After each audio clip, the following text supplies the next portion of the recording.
Hello mga kabistak, magandang gabi sa lahat. So hapunan tayo mga kabistak, kain tayo mga kabistak. Nagluto ako ng kinamatisang manok mga kabistak. Isa sa paborito ko na recipe ko, kinamatisang manok sa kain po. Kain na rin po kayo ng hapunan.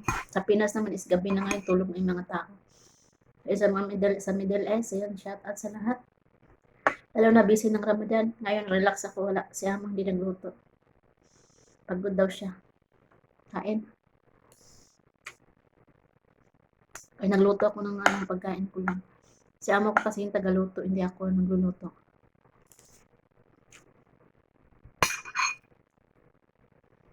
Sabi niya magluto ka lang ng pagkain mo. Kasi hindi mo ako magluto ngayon. 2 days na siya hindi nagluto kahapon at saka ngayon. Pang 9 days pa lang ng Ramadan na. Pero wala na si amo. Pagod na. Siya yung sumuko. Hindi ako.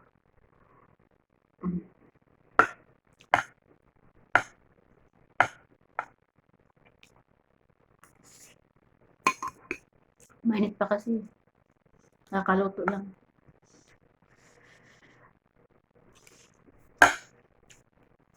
Ayun, thank you for watching mga kabisda.